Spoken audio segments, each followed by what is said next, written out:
Bismillahirrahmanirrahim. Para jamaah Bapak Ibu dirahmati Allah SWT, kita akan melanjutkan kajian kita tentang hadis akhir zaman, semakin dekatnya hari kiamat. Di dalam kitab Asratus Sa'ah yang dikarang oleh Syekh Yusuf bin Abdillah Yusuf Al-Waqid, diterangkan banyak hadis-hadis sahih yang menerangkan tentang bagaimana kondisi akhir zaman, kondisi keadaan manusia. Maka di sini saya akan menyampaikan satu hadis. Hadis ini diriwayatkan oleh Imam Ahmad di dalam kitab Musnad Imam Ahmad. Hadis ini sanadnya disahihkan oleh Syekh Al-Albani. Hadis dari sahabat Abu Umamah Al-Bahili. Abu Umamah Al-Bahili radhiyallahu anhu ini pernah mengatakan bahwasanya Rasulullah SAW pernah bersabda, "Ayum qadanna wal Islam qurbatan qurbatan." Bahwasanya ikatan tali Islam ini akan pudar, simpulnya sedikit demi sedikit, seutas demi seutas, ya. Falamma intaqadat qurbatan tasaddaran nas billati taliha wa awaluhunna al-maut wa akhiruna as-salah. Apa kata Nabi? Ketika ikatan simpul ini teroleh satu demi satu, maka manusia nanti akan berpegang dengan tali ataupun simpul tadi yang terakhir, ya, akan berpegang kepada tali Islam tadi. Yang pertama kata Nabi yang akan lepas ikatan Islam ini adalah hukum. Yang kedua, sholat. Ini yang menjadi pembahasan kita. Para jamaah Bapak Ibu yang dirahmati Allah Subhanahu wa taala. Ini berita dari Nabi 1400 tahun yang telah lalu, 14 abad yang telah lalu. Kira-kira kalau kita rasakan hari ini terjadi pembodohan bahwa hukum akan hilang di muka bumi ini. Hukum apa? Hukum Islam, hukumnya Allah Subhanahu wa taala itu akan hilang. Para jamaah Bapak Ibu yang dirahmati Allah, Al-Munawi seorang ulama hadis ketika menjelaskan hadis di atas bahwa yang dinamakan uro ada jamak dari urwatan, jadi pegangan, ya, jadi pegangan yang digunakan untuk berpegang, ya, manusia berpegang kepada pegangan tadi, ya. Biasanya kalau dalam bahasa itu untuk memegang cangkir, gelas, ember dan lainnya. Tapi maksud dalam hadis ini adalah pegangan di dalam ajaran Islam, ikatan-ikatan atau cabang-cabang Islam. Kenapa Nabi mengatakan bahwa yang pertama kali yang akan hilang itu adalah hukum? Karena hukum inilah yang mengatur kehidupan manusia. Jadi kalau hukum ini sudah hilang, yang terjadi apa? Kerusakan, kezaliman, berbagai malapetaka, bencana, musibah, kerusuhan, terjadi pembunuhan, terjadi perzinahan, terjadi kebebasan, dan masih banyak lagi. Ini terjadi. Pembunuhan di mana-mana, perzinahan di mana-mana, kerusuhan di mana-mana, maksiat bertebaran. Jadi yang dominan ini yang buruk, yang dominan ini yang buruk, yang baik ini nggak bisa, ya. Karena apa? Lebih kuat yang buruk daripada yang baik. Karena hukum sudah nggak ada, yang ngatur ini sudah nggak ada. Baik. Makanya hukum ini bagian daripada ajaran Islam, tidak bisa dipisahkan. Antara sholat dan hukum ini bagian daripada cabang Islam. Para jamaah dirahmati Allah SWT. Kenapa Allah ini menurunkan hukum di dunia ini? Supaya tercipta keadilan. Al-adlu, keadilan. Mana dalilnya Ustaz? Kita buka satu persatu. Pertama, Allah perintahkan di dalam surat An-Nisa surat yang keempat ayat 58. Allah SWT berfirman di dalam ayat tersebut, ya, wa idza hakamtum bainan nas an tahkumu bil adli. Itu kalimat pertengahan. Innallaha ya'murukum an tu'addul amanati ila ahliha wa idza hakamtum bainan nas an tahkumu bil adl. Innallaha ni'ma ya'idukum bi innallaha kana sami'an basira. Di situ Allah memerintahkan apabila engkau Muhammad ketika mengadili manusia, maka adilah, ya, berilah keputusan kepada manusia dengan seadil-adilnya. Para ulama ahli tafsir ketika menjelaskan yang dimaksud dengan hukum yang adil, adil di situ timbangannya apa? Al-Quran. Jadi yang paling adil itu cuma Al-Quran, ya. Ini yang paling adil. Gak ada yang lain. Anda cari dimanapun kitab yang bisa menunjukkan keadilan, kecuali Al-Quran. Kok bisa Ustaz? Bisa. Karena Al-Quran menjamin manusia hidupnya tentram, bahagia, adil, makmur, selamat. Al-Quran. Yang kedua, bisa dibuka dalilnya di dalam surat Shad, surat yang ke-38 ayat yang ke-26. Surat Shad, ya. Allah Subhanahu wa taala berfirman, ya Daud, wahai Daud, Nabi Daud. Jadi ayat ini menceritakan bagaimana perintah Allah kepada Nabi Daud. Apa perintah Allah? Inna ja'alnaka khalifatan fil ardi fahkum bainan nasi bil haqq wa la tattabil hawa fayudilluka an sabilillah. Innal ladzina yadulluna an sabilillah lahum adzabun syadid bima nasu yawmal hisab. Bukan nanti Al-Qurannya di rumah.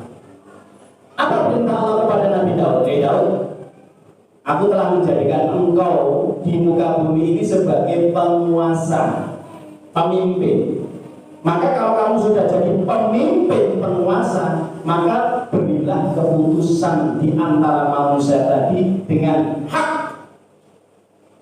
Apa itu hak? Para ulama di tafsir ketika menafsirkan ayat ini, al-haq itu adalah kitab Zabur. Ya, kitabnya Nabi Daud apa? Zabur. Ustaz, ini kan ayatnya berlaku kepada Nabi Daud sudah dulu. Apa berlaku kepada juga umat Islam? Iya. Dalam kaidah usul tafsir, para ulama tafsir mengatakan al-jumlah, ya, lebih khusus sahabat walakinna bi'umumil lafaz, ya. Jadi di dalam kaidah hukum tafsir, kalau memahami ayat Allah, meskipun ayat ini berlaku kepada Nabi Daud, tapi juga berlaku kepada seluruh umat sampai hari kiamat. Jadi jangan dilihat sebab turun ayat itu, tapi keumuman maknanya, gitu loh. Jadi kalau kita baca tafsir seperti itu kaidahnya, itu kan berlaku pada zaman Nabi Daud, nggak berlaku pada Nabi Muhammad, nggak bisa. Karena ayat ini dijelaskan dengan ayat-ayat yang lain secara umum banyak sekali. Makanya di dalam ayat ini Allah menggandengkan antara kekuasaan, antara kepemimpinan itu dengan keadilan.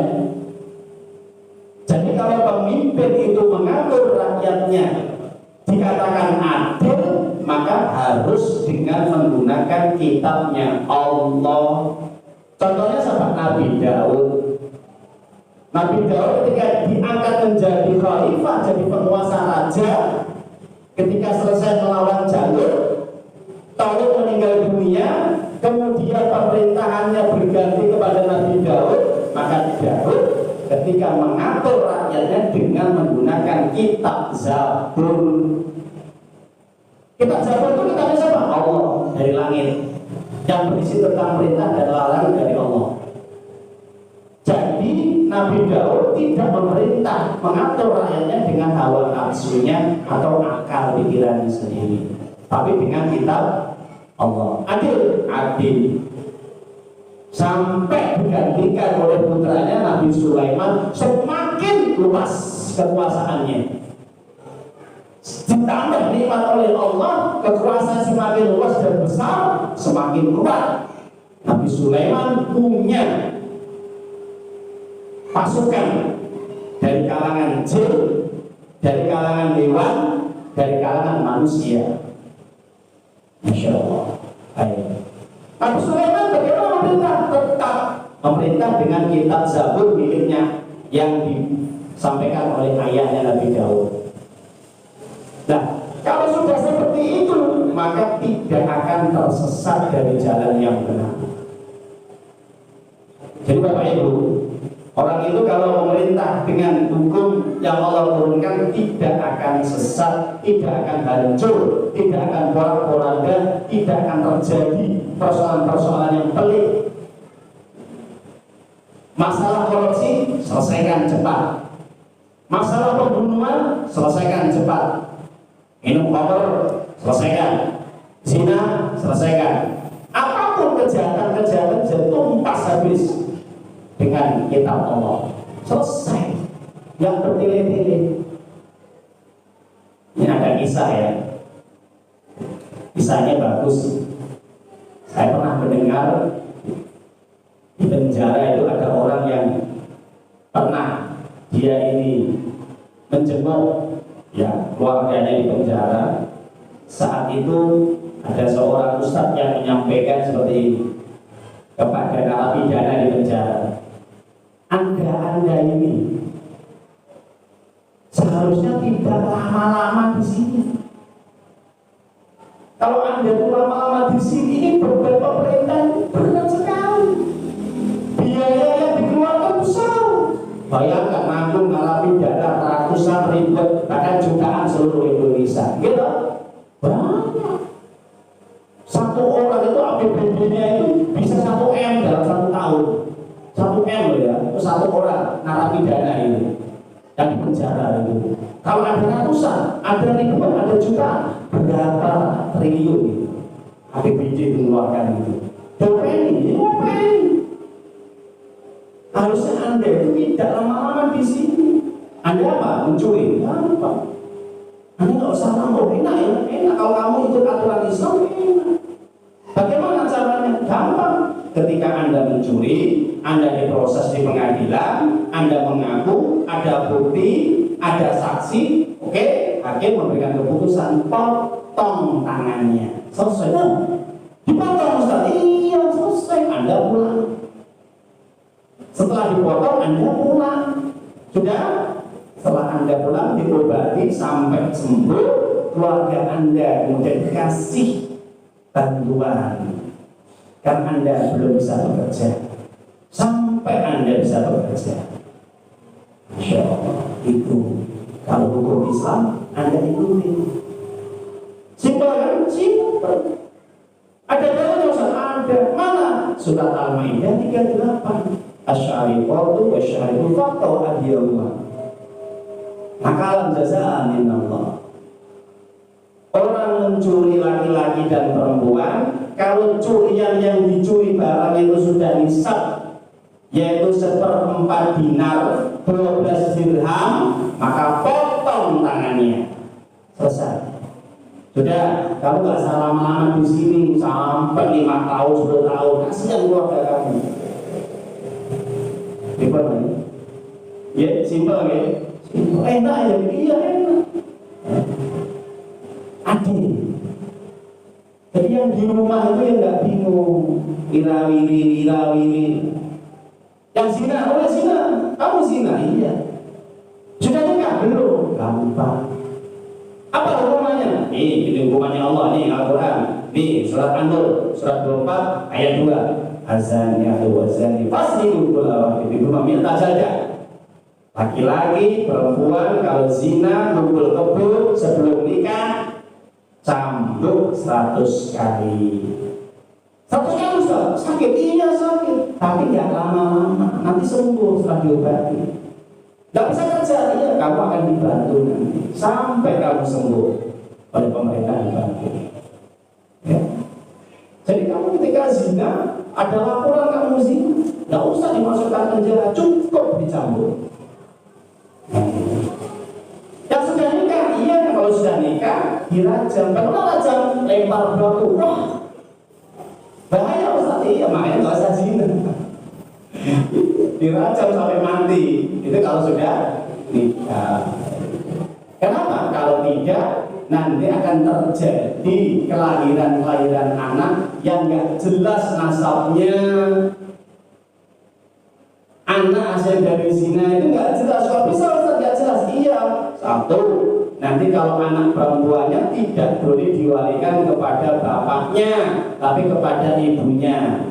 Fatimah binti, yaitu Fatidah, nggak boleh Fatimah binti Ahmad, karena anaknya hasil zina. Yang kedua, tidak boleh dia menerima warisan. Yang ketiga, nanti tidak ada perwalian yang dari bapaknya tadi menjadi wali. Bapaknya nggak boleh jadi wali nikah. Sudah, makanya jangan zina. Ya, makanya para jamaah itulah Islam mengatur.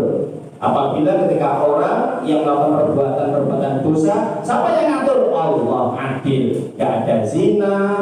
Mungkin ya zina bisa dihilangkan, minum khamr juga dihilangkan, juga mencuri dihilangkan. Apapun perbuatan dosa bisa diselesaikan cepat, tidak bertele-tele, tidak juga mengeluarkan dana yang besar.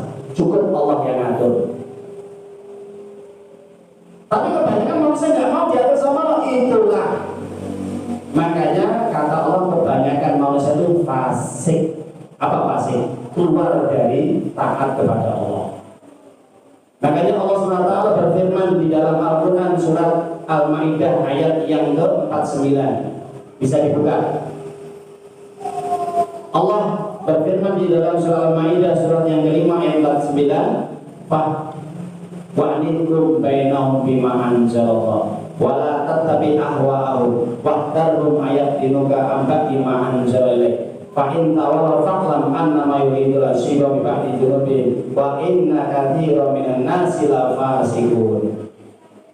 Hai Muhammad, hendaknya engkau beri keputusan dengan apa yang Allah turunkan, yaitu Al-Quran. Jangan mengikuti keinginan mereka. Mereka ingin menyesatkan kamu dari jalan yang benar. Mereka ingin mengganti aturan Allah dengan aturan mereka.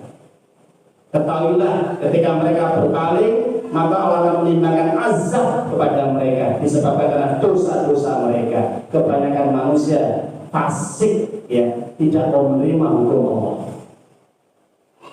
Jadi seperti itu, hukumnya hilang. Jadi nggak ada keadilan lagi. Yang kaya kuat, yang miskin terjepit, tertindas. Nah itu. Jadi kalau masuk ke pengadilan itu pasti menang yang kaya, pasti menang yang punya jabatan, yang punya kekuasaan. Yang lemah, rakyat jelata, yang nggak punya duit, nggak bisa bayar pengacara, yang nggak bisa bayar hakim, tertindas. Makanya benar kata Nabi, la'ana Rasulullah sallallahu alaihi wasallam Allah dan Rasulullah melaknat sogok menyogok dalam hukum. Jadi budaya sogok menyogok itu biasa ya. Makanya korupsi yang miliaran bahkan triliunan itu bisa lolos dari jerat hukum. Atau maksimal 1, 2, atau 3 tahun. Kenapa? Karena dia bisa bayar. Ini dibayar. Ada nenek-nenek tua karena dia lapar, kemudian dia menemukan sebuah makanan di jalan, jatuh dari pohon yang miliknya orang di situ. Dikira dituduh dia ngambil, dijerat hukum 5 tahun, bisa 7 tahun. Lapar. Padahal pada zaman Umar, ketika ada seorang yang dia ini mengambil makanan karena kondisi kelaparan, ketika Umar ingin menegakkan hukum Allah, dipotong tangannya, kata Ali, jangan dulu. Coba diinterogasi dulu. Apa penyebab kamu itu ngambil makanan yang bukan hak kamu? Apa kata orang tadi? Wahai Amirul Mukminin, saya terpaksa ini ngambil makanan yang jatuh meskipun ini masih di halaman rumahnya orang itu. Tapi saya lapar ya Umar, ya Amirul Mukminin. Saya sudah berapa hari nggak makan, terpaksa saya makan. Dengarkan wahai Amirul Mukminin, tidak ada hukuman bagi orang yang terpaksa. Tidak ada hukuman karena terpaksa dia. Hatinya dibebaskan. Masya Allah. Hukum adil. Kenapa? Karena Umar bin Khattab menerapkan hukum dengan hukum Allah Al-Quran dan hadis Nabi. Adil. Jadi kan tetap pilih. Para jamaah dirahmati Allah, hilang. Maka sebelum saya tutup, ya, ada satu kisah yang dijelaskan di dalam hadis Imam Muslim. Bagaimana kisahnya? Pada zaman Nabi, ada seorang wanita Bani Makhzumiyah, ini keturunan orang kaya ini, ya, jadi keluarganya kaya raya ini. Di antara keluarganya ada yang punya jabatan. Ketika wanita ini mencuri, tertangkap, maka saat itu orang-orang Quraisy, ya, dan juga keluarganya ini musyawarah. Tujuannya apa? Ingin mengadukan kepada Nabi supaya Nabi nanti membebaskan wanita ini dari jerat hukumnya Allah. Maka mereka berunding dan rapat keluarganya tadi, kira-kira siapa yang bisa menjadi mediasi atau mediator supaya hal ini disampaikan kepada Nabi. Akhirnya di antara orang Quraisy mengatakan, ada siapa? Usamah bin Zaid. Siapa itu Usamah bin Zaid? Bekas anak budaknya Nabi Zaid bin Harisah radhiyallahu anhu. Ya, Usamah bin Zaid, anaknya Zaid bin Harisah, juga mantan budaknya Nabi. Zaid diangkat menjadi anak angkatnya Nabi. Itu dalam kisah masal, ya. Ketika Usamah bin Zaid ini dipanggil karena dia adalah kekasih Nabi, anak angkatnya Nabi yang dekat dengan Nabi, dipanggil, Usamah, sampaikan kepada Nabi permasalahan ini, jangan sampai Nabi memberikan hukuman. Ya, dikasih toleransi lah, kasihan wanita ini, paling mencuri tidak seberapa. Ya itu alasannya gitu. Ketika ini disampaikan oleh Usamah bin Zaid sebagai mediator atau mediasinya, ya, maka saat itu pula Nabi mengatakan, ya Usamah, atasfa'u min hadin min hududillahi ta'ala. Hei Zaid, Usamah, berani-beraninya kamu minta keringanan dari hukum-hukum Allah. Sampai mukanya merah itu mukanya Nabi itu. Maka pada waktu Isya, langsung Nabi setelah sholat Isya berkhutbah di hadapan seluruh para jamaahnya. Ya, setelah Nabi ngerti murka, Usamah mengatakan, "Istaghfirli ya Rasul, ampuni aku ya Allah, ampuni aku ya Allah, dan maafkan aku ya Rasulullah." Menyesal Usamah. Maka saat itu Nabi mengatakan, ya, dengan tegas di hadapan para sahabat. Apa kata Nabi?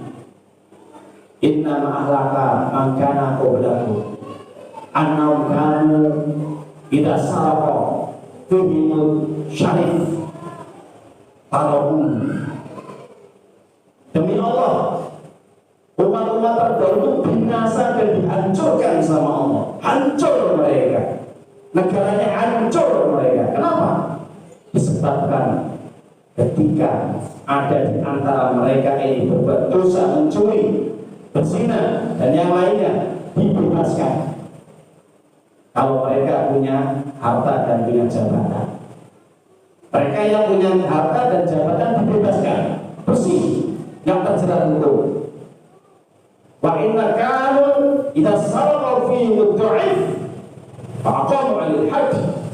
Ternyata kalau ada yang mencuri atau berzina atau berbuat dosa di antara mereka yang lemah, rakyat jelata, miskin, nggak punya apa-apa, langsung diproses hukum. Langsung diproses hukum, kata Nabi.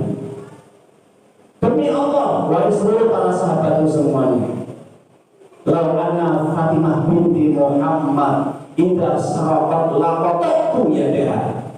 Saksikan, hari ini kalau sampai Fatimah anakku sendiri berani mencuri walaupun sebutir telur, tak potong tangannya, tak potong tangannya. Perhatikan itu ya para sahabat. Masya Allah. Nabi ya.